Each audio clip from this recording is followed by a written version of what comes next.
continuando con el desarrollo de temas, vamos a dar esta clase de la disfagia. Sí, ya lo habíamos hablado en relación a definiciones y síntomas generales, ¿no?, en la clase anterior. Bueno, la disfagia es... ¿Qué es la disfagia? A ver, vamos... ¿Quién dice que es disfagia? Definición. La dificultad para deglutir alimentos. Muy bien, ¿algo más? ¿Es un signo o un síntoma? Síntoma. Es un signo, ¿no? Entonces, la disfagia es la dificultad para digerir o transitar el alimento a través del esófago, ¿verdad? Puede deberse a múltiples causas. Lo primero que hay que hacer cuando tenemos síntomas torácicos asociados a la vía digestiva, en este caso la disfagia, que se asocia al dolor torácico, hay que pensar en descartar un dolor de origen cardiogénico. ¿Bien? No podemos empezar a encarar un dolor torácico pensando que es un problema digestivo. Tenemos que siempre sospechar y descartar el origen cardiogénico del dolor. La disfagia puede deberse a múltiples causas. ¿Bien?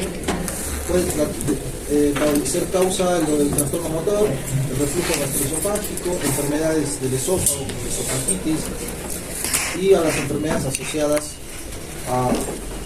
al dolor o dificultad para deglutir de otra causa.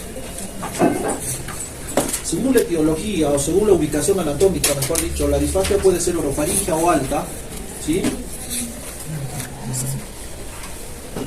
Muy bien, y puede deberse a un sinnúmero de causas, ¿no?, o etiologías: tumores orofaringios, estenosis inflamatorias, faringitis, abscesos, la membrana cricofaringea, divertículo de Senker, membranas esofágicas cervicales como el síndrome Truman-Binson, a la ingesta de cáusticos o secuelas más bien, ¿no?, de la esofagitis causada por los cáusticos, a la radiación en pacientes que están recibiendo tratamiento de radioterapia por neoplasias, ¿bien?, a la patología tiroidea, la hipertrofia, la neoplasia, compresión vertebral, masas cervicales, cicatrices postoperatorias o incluso presencias de cuerpo extraño.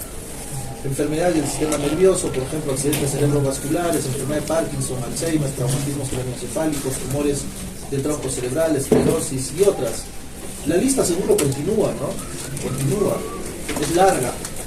¿Qué quiero decir con esto? Que cuando nosotros tenemos un paciente que manifieste disfagia, orofaringia alta, tenemos que pensar en este conjunto de posibilidades y donde nosotros tenemos respuestas a la pregunta de la causa. ¿Por qué será que esta persona no puede tragar y siente que tiene un atascamiento a nivel de la orofaringe? Entonces hay que revisar estas posibilidades a través del interrogatorio.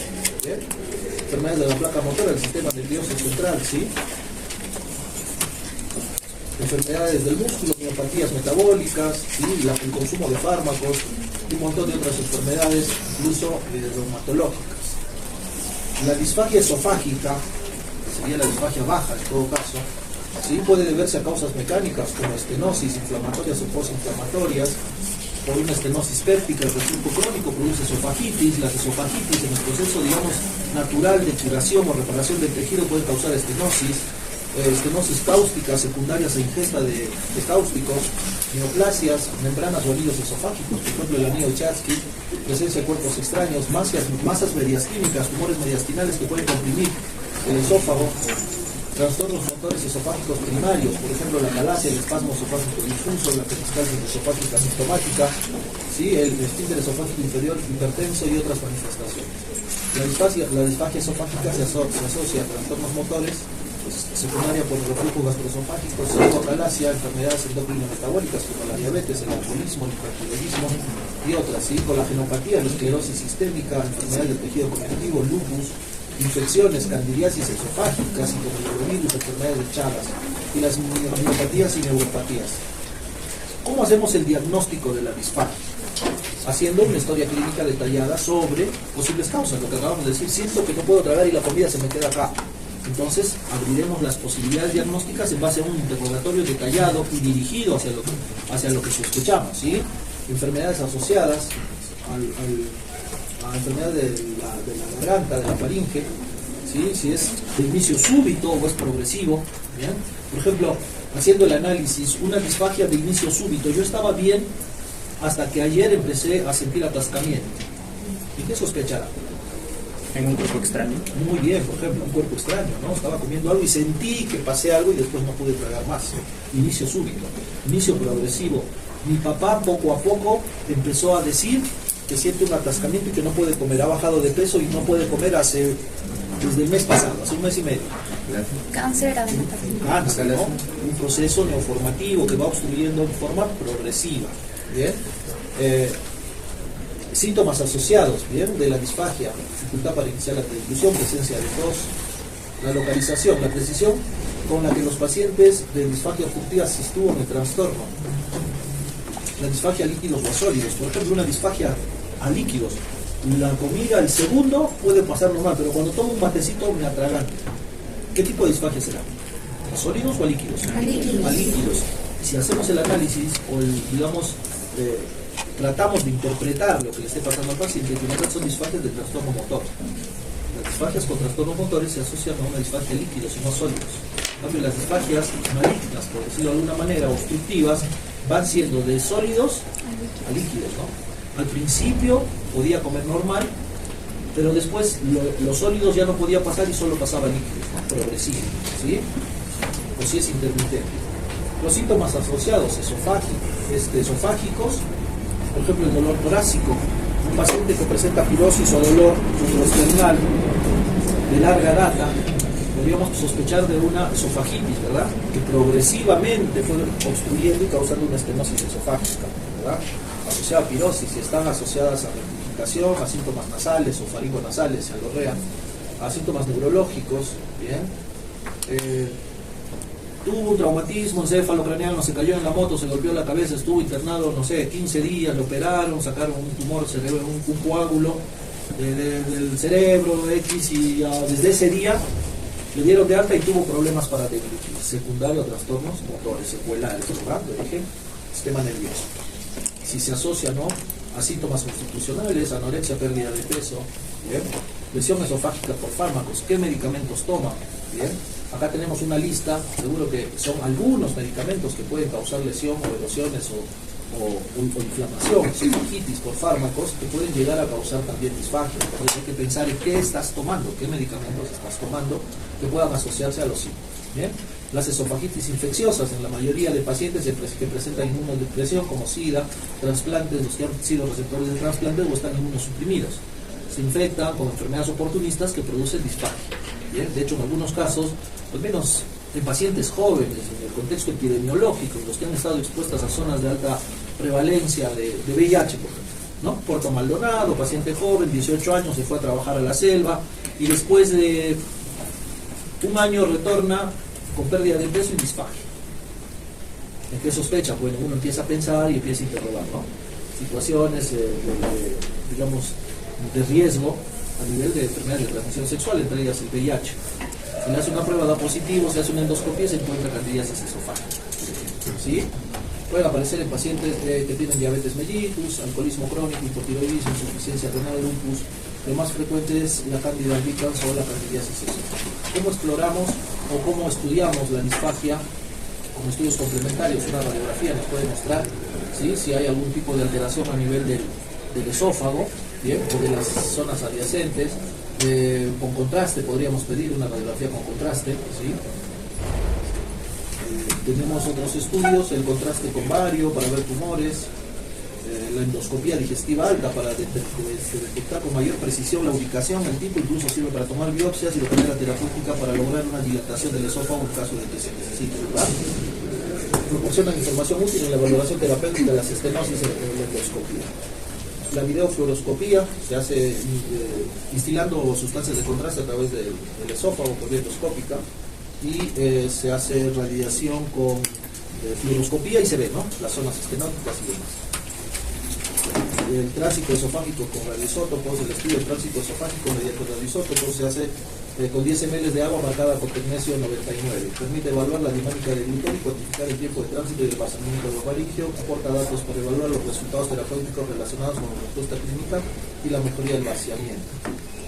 Posee una sensibilidad y especificidad inferior a la del diagnóstico de trastornos motores esofágicos, no obstante es muy útil en aquellos pacientes que pueden realizar manometría, ¿verdad? es otro mecanismo de estudio de la tomografía, ¿sí? Tóraco abdominal y las técnicas endoscópicas, la faringolaringoscopía, es la técnica de elección para identificar lesiones estructurales en la mucosa oral o la faringe. ¿Sí? La gastroendoscopía, la esófago-gastroscopía, que es la endoscopía digestiva, ¿sí? Es una técnica que sirve para evaluar de manera directa, ¿sí? Las estenosis, si son benignas o malignas, permite también la toma de biopsia, la obtención de citología exfoliativa, y es un estudio que se puede utilizar cuando hay disfagia. La ultrasonografía endoscópica, la colposcopía, es utilizada en el diagnóstico de tumores mucosos en línea gastroesofágica, por ejemplo, cuando no se ven lesiones mucosas, sino más bien compresiones, para determinar si son tumores primarios o de una localización próxima. La manometría faríngea permite cuantificar la contractilidad del esófago y detectar la completa relajación del esfínter y evaluar la sincronía de estos eventos. Sin embargo, solo es capaz de proporcionar datos acerca de las categorías de la disfunción orofaríngea de manera inmediata. La manometría nos permite ver la utilidad del esófago, ¿no? La talasia fue descrita en el año 1674, ¿sí? Se llamó cardioespasmo. La talasia se presenta en la tercera quinta década, desde el predominio género femenino, síntomas fundamentales la disfagia, puede tener una evolución progresiva, puede producir dolor torácico y notificación. La talasia puede producir una disfagia intermitente, paradójica, primero a líquidos y luego a sólidos. El diagnóstico es radiográfico, se ve un nivel hidroaéreo, la dilatación a nivel del mediastino, el esofagograma con bario da la imagen característica de pico de ave o cola de ratón en el esófago proximal. La fluoroscopía es la detección de dificultad para que el bario pueda llegar al estómago. Acá vemos algunas imágenes donde se ve el esfínter esofágico inferior en punta de látex, ¿no? Cola de ratón, por acá se ve apenas el común del pequeño desfiladero que transite. Por vía endoscópica, la talasia se ve así, un esfínter esofágico inferior cerrado que no permite el paso muchas veces del intestino, que mide aproximadamente 9 a 10 milímetros, ¿no? La manometría esofágica es el estándar de oro, es el gol estándar para el diagnóstico de acalasia, ¿sí? Entonces, ¿cuál es el gol estándar para el diagnóstico de acalasia? ¿Qué mide la manometría? La motilidad y la presión, ¿no? El esfínter y la motilidad del esófago. Entonces, para definir acalasia tenemos disminución en el peristaltismo o aperistalsis del cuerpo esofágico, ondas de baja amplitud y relajación incompleta del esfínter esofágico inferior. Criterios de acalasia, ¿sí? Disminución de peristalsis o aperistalsis del esófago y relajación incompleta del esfínter esofágico inferior. El tratamiento médico: dilatación reumática, anticolinérgicos, nitratos, calcioantagonistas y toxina botulinum. Ya esto se usa solo en casos especiales. Básicamente la dilatación neumática sería uno de los tratamientos en la actualidad que se usan mayormente.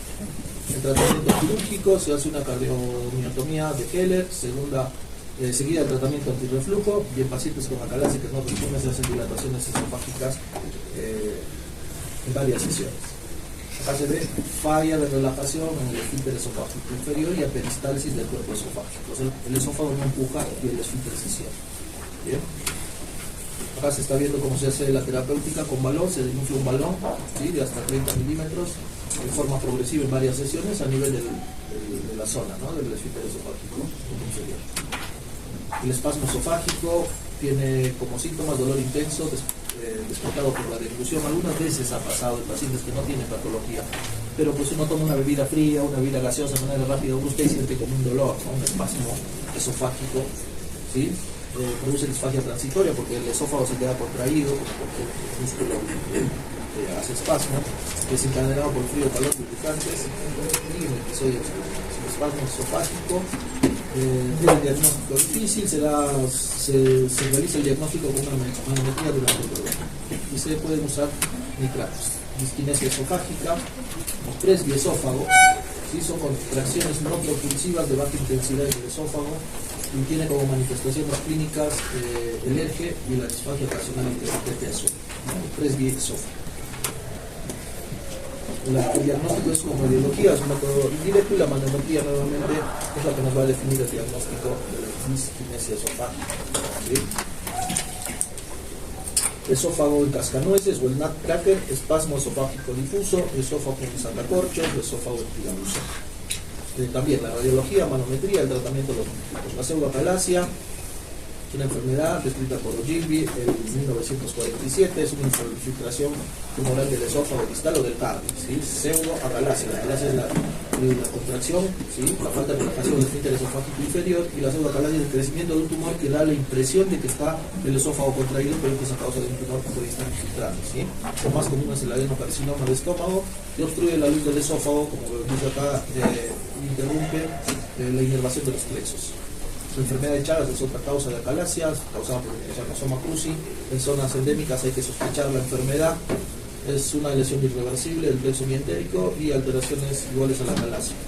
Se distingue en forma clínica. La esclerosis sistémica progresiva también produce acalasia, produce dismotilidad del esófago y compromete los dos tercios distales del esófago. El esfínter esofágico inferior está infiltrado por tejido fibroso y produce disminución de la presión y una relajación incompleta. El síndrome de Krebs también nos puede producir acalasia.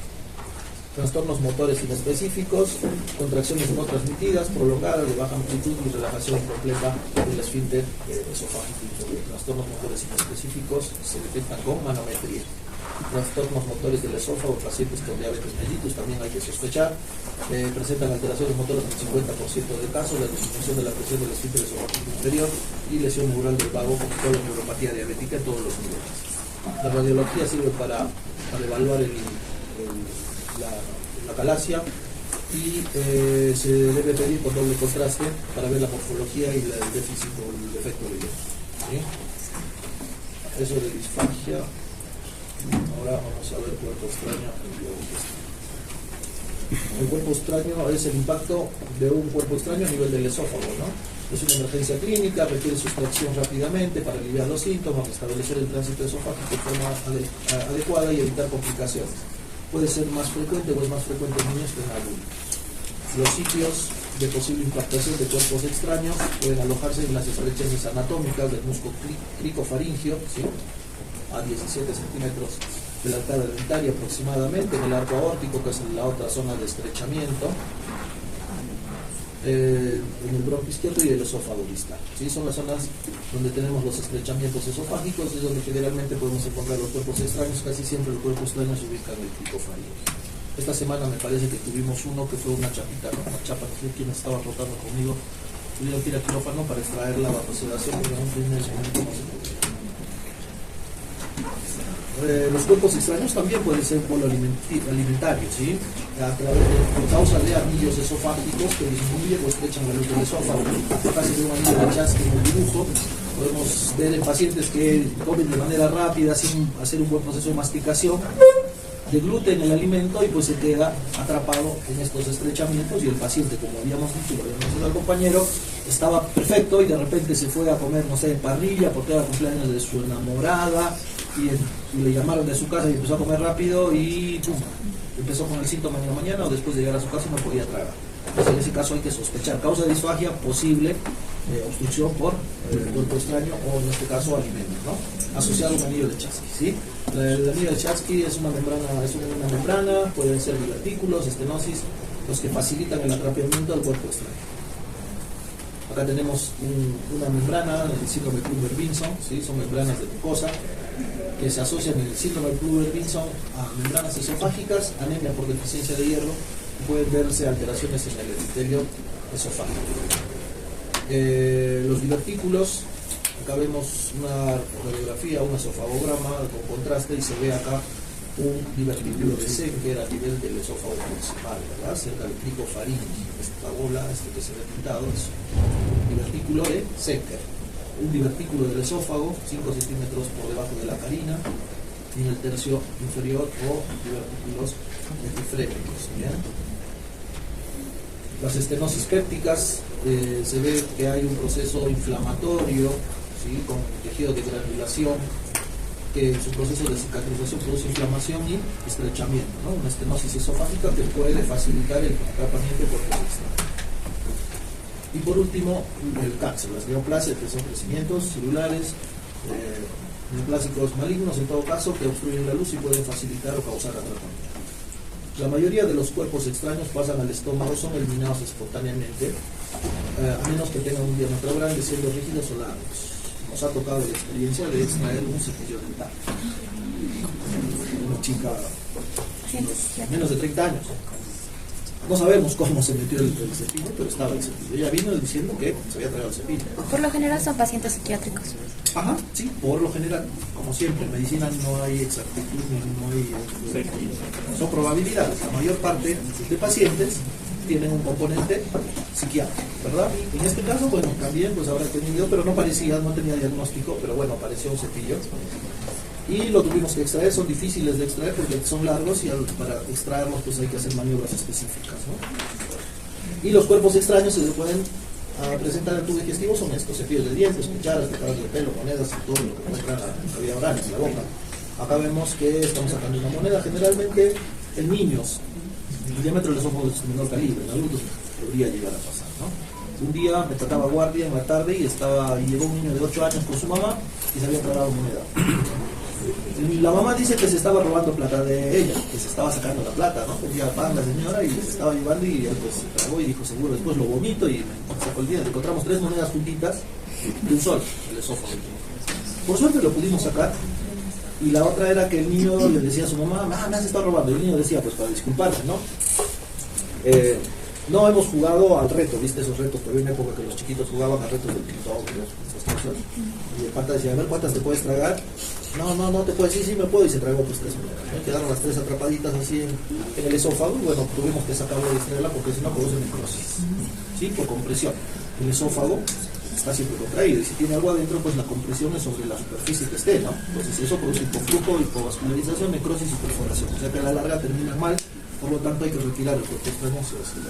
Llaves, monedas, botones, canicas, juguetes pequeños, todo esto son cuerpos extraños que se extrae de un niño de 2 años, una pepa de ciruela. ¿No? Vino, la mamá no puede tragar, vomita la leche. Entramos en sala y vemos, y era una pepa de ciruelo que estaba en el esófago tratada porque no podía pasar el esófago.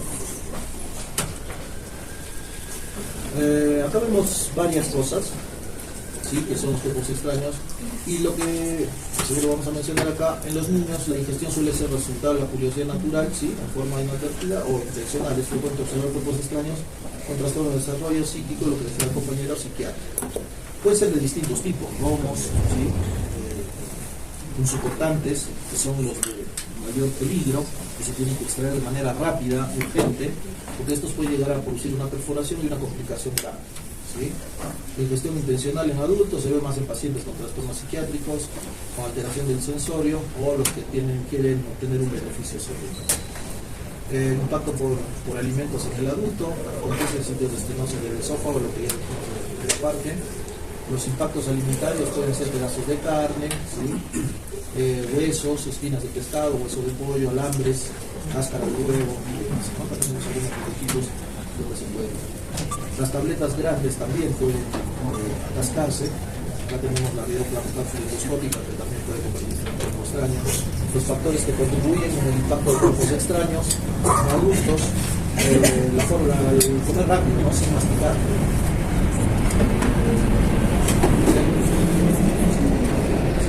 El apetito voraz, colocación de objetos en la boca, por ejemplo, no sé, una costurera que tiene alfileres en la boca y inadvertidamente puede distraerse y tragarse, ¿no? Trastornos de conducta. En los niños, ¿qué síntomas van a presentar los pacientes que tienen los cuales ingieren cuerpos extraños y se atascan en la vía digestiva? Primero, los padres notan la desaparición del juguete. Estaba jugando, muy cansado, y empieza el día, ¿no? Por tu culpa, bueno, siempre tiene que echarse la culpa. La idea es de que desaparece el juguete. Notan que el paciente empieza a tener como cierta incomodidad de deglutir, o presenta cialorrea, ¿verdad? Quiere vomitar o hace arcadas. Pueden observar dolor o llanto en muchas ocasiones. Deja de lactar, deja de querer comer. No se sospecha solamente con irritabilidad y atrofia. O sea, viene el paciente, en general desaparece el objeto y muestra algún síntoma inespecífico, pero relacionado con la alimentación, ¿sí? Cialorrea, dolor y cicatriz. Es muy importante acá. Yo creo que los cuerpos extraños seguro que los vamos a ver y los vamos a sospechar, pero me parece que lo más importante del tema, cuando ustedes se tengan que enfrentar a un cuerpo extraño, es saber o entender o tratar de diferenciar si está en vía digestiva o en vía aérea. Eso va a marcar el camino y puede ser el punto de partida para salvar una moneda, ¿sí? Si se atasca una moneda en el esófago, probablemente el paciente tenga dolor, irritabilidad, incomodidad, disfagia, dificultad para deglutir, cialorrea y ya. Pero, en general, no va a tener disnea, ¿sí?, polipnia, tos, sibilancias o disfonía. Si nosotros vemos que hay un paciente, un niño, o cualquier persona que empieza a presentar, ¿sí?, dificultad respiratoria, síntomas respiratorios, hay que actuar inmediatamente. ¿Sí? Hay que tomar decisiones rápido, ver la forma, el tamaño, tratar de investigar cuál ha sido el cuerpo extraño que está posiblemente obstruyendo la vía respiratoria. Bien, entonces, en esto lo que hay que diferenciar es que si es un paciente pediátrico y presenta disnea, polipnia, tos, sibilancias o síntomas respiratorios, cianosis, y todo eso hay que actuar inmediatamente y hay que referirlo a un centro donde se pueda partir. Doctor, ¿qué es polipnia? ¿Qué es polipnia? A ver.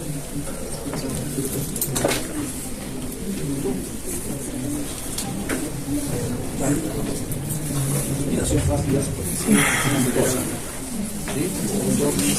Con uso de músculos accesorios, ¿sí? Son sugestivos de paso a lo largo del tráqueo. En los adultos es posible obtener antecedentes de ingestión, el tipo de objeto que se ha ingerido y el comienzo de los síntomas. La mayoría de los pacientes se presentan con impactaciones de bolo alimentario y de ingestión de huesos o espinas de pescado sintomáticos, ¿no? Acá se ven pues, los huesos. Con frecuencia son objetos puntiagudos y producen odinofagia, sensación de dolor, o que hay la odinofagia puede ser indicativo de que hay una lesión o laceración a nivel de la mucosa esofágica.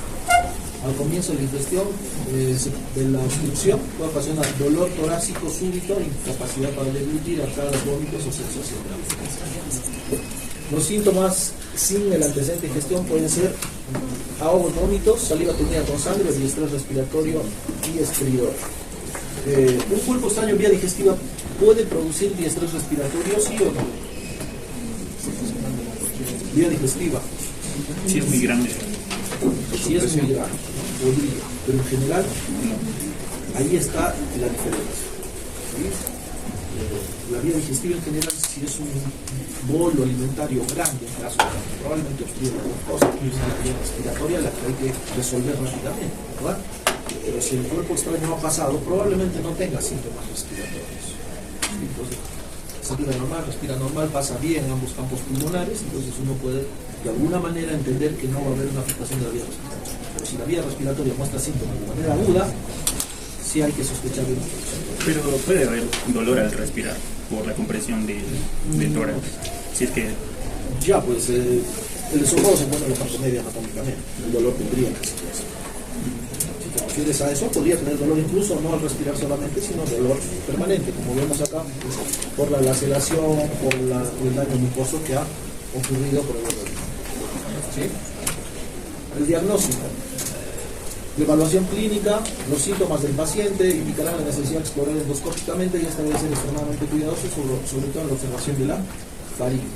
El examen abdominal debe dirigirse a buscar signos de perforación o obstrucción. La comida ingerida es importante para sospechar qué es lo que se ha impactado. La historia ocupacional puede ser útil cuando incluye posibles peligros como los astres que tienen alfileres en la boca o los carpinteros que ponen clavos también en la boca de manera abajo, ¿no? La radiología convencional es un elemento valioso indispensable en todos los pacientes con sospecha de cuerpo extraño impactado, sobre todo cuando existe material opaco, objetos metálicos o huesos. Los huesos en general no se ven, pero la radiografía es un método que sirve para el diagnóstico, pero no siempre nos va a mostrar el cuerpo extraño. Hay objetos que no se ven y no por eso tendremos que dejar de atenderlos o hacerles un microscopio. Entonces es importante la anamnesis, la historia clínica y los síntomas que tiene el paciente. ¿De acuerdo?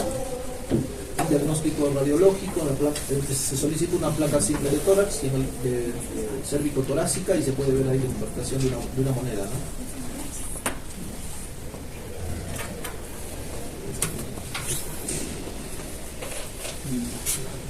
Acá se ve un cuerpo extraño, con el intestino delgado, con el piercing, ¿no? Que se hace toda la lengua, etc. Más monedas. El metálico ya está en el estómago.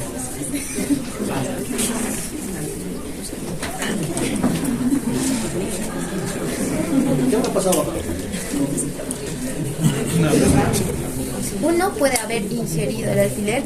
Y segundo, como no tenemos una placa lateral, podría estar encima de la ropa. Ah, bien, buen punto. Pero miren esta imagen del emitor izquierdo.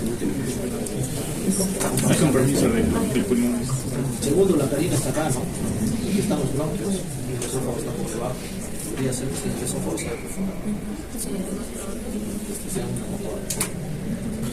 El cuerpo extraño en vía digestiva, una carne que de repente lo llevamos hacia la copa.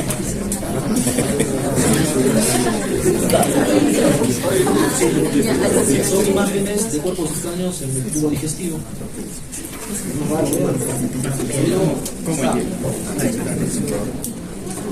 Este paciente probablemente, si es que no está encima de la ropa, puede ser que tenga un tema psiquiátrico.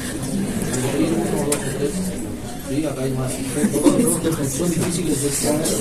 Tuvimos la experiencia de, el año pasado, que hubo una consulta por emergencia, un paciente masculino que dijo que tenía impactado un cuerpo extraño en el recto y se intentó sacar endoscópicamente, no se pudo.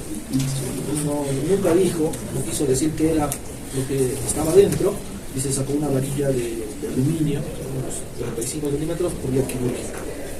¿Sí? O sea que no se podía sacar por vía endoscópica y se tuvo que operar, ¿no? Entonces esto ocurre a nivel también del esófago, que fue la parte distal del tubo digestivo, que es el recto y el manejo endoscópico es otro procedimiento de elección para el diagnóstico y tratamiento de cuerpos extraños, es el endoscópico y se complementa a la historia clínica y a la radiografía. La endoscopía diagnóstica de emergencia está indicada cuando hay cuadros clínicos de obstrucción esofágica grave. El diagnóstico endoscópico urgente se impone cuando la compresión de su cuerpo extraño en bolo alimenticio, así como la intestina, los puntos fibrosos son cruciales.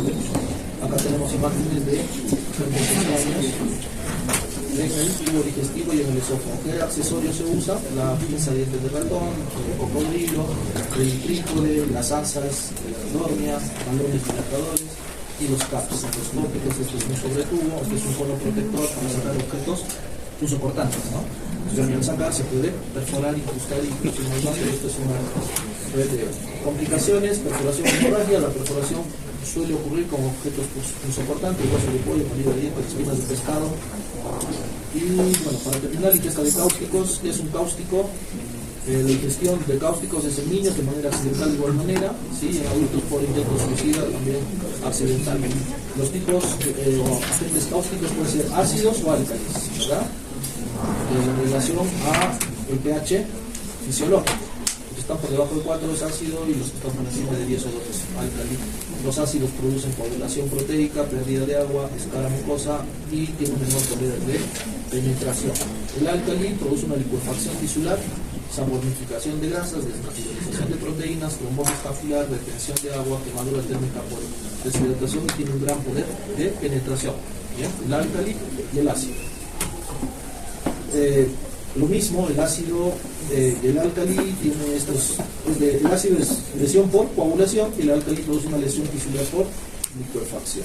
La gravedad de las lesiones depende de la naturaleza y composición química del producto. Concentración y viscosidad, mientras más se adhieren, más poder de daño o lesión tienen, ¿verdad?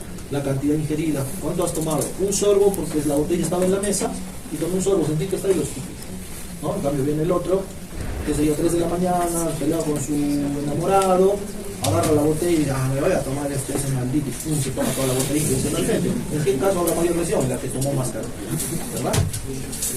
Tiempo que ha permanecido en contacto, ¿cuándo ocurrió?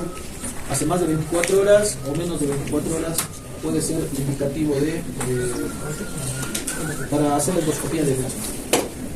En la fase aguda, ¿qué tenemos? Dolor local, odinofagia, náuseas y vómitos, edema, úlceras en la mucosa oral, pueden presentar disneas, diarrea, estridor, forma de presentación grave, puede ser con shock o muerte precoz, los síntomas remiten en 2 o 3 días, las complicaciones tempranas pueden ser mediastinitis, enfisema por perforación, peritonitis por perforación de estómago, pneumonitis química, abscesos pulmonares, El cuadro clínico de la fase crónica o secuela puede ser disfagia por estenosis, veterinaria lesión por cáusticos, saciedad precoz, vómito, baja de peso, reproducción gástrica, riesgo de carcinoma de 1000 a 3000 veces mayor que en la población general. El diagnóstico es clínico y el examen físico nos va a dar información, analizar el producto ingerido, la radiografía de tórax, abdomen y tomografía nos van a mostrar los grados o las posibles perforaciones del grado de presión, y la endoscopía lo indicará dentro de las primeras 6 a 24 horas, no más allá de 24 horas, permiten determinar si hubo o no lesión mucosa, localización y extensión y severidad.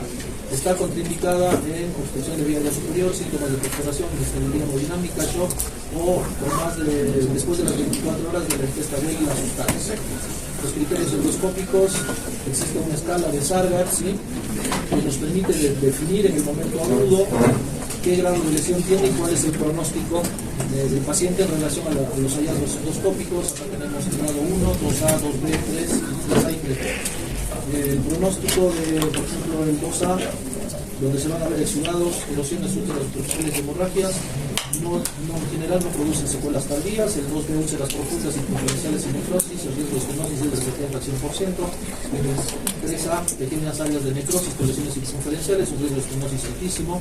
Y el grado 3B, extensas áreas de alteración con alta mortalidad mayor al 65%. Ahora vemos imágenes, Sargar 1, lesiones superficiales, Sargar 2A, Sargar 2B, Sargar 3. La radiología nos permite ver posibilidades de perforación, ¿sí?, signos de perforación. Se ven secuelas de la estenosis por esófagos, determinación de cáustico en el esófago. Y el tratamiento, en vías generales, prestar especial atención al aspecto hemodinámico, respiratorio, intubación endotraqueal, infusión de líquidos, nada por vía oral, las ondas fluoráticas controvertidas, si vemos signos de perforación, se pueden usar antibióticos inhibitorios para disminuir la inflamación y la infección por perforación, nutrición parenteral o enteral, por delineatomía, está contraindicado el lavado gástrico y otros tratamientos para las complicaciones. Después de la tercera semana, dilatación con bujías, balones y procedimientos endoscópicos para la dilatación. Ya se ven los esófagos, lesión aguda, complicaciones tardías en los 6 meses y una estenosis esofágica. La cirugía de emergencia, cuando hay hematomesis severa, signos radiográficos de perforación, necrosis cáustica extensa o cirugía de reconstrucción. Hay un flujograma donde vamos a determinar, esto se va a quedar con ustedes para los que den el examen. Así, donde vamos a ver medidas iniciales de emergencia, si hay perforación, sí, cirugía, si no, endoscopía útil para eliminar el sabor, y según eso determinar la probabilidad. Si hay inestabilidad hemodinámica, van a UCI, y eso es todo, chicos. Terminamos a tiempo, creo, así que se pueden ir a su clase.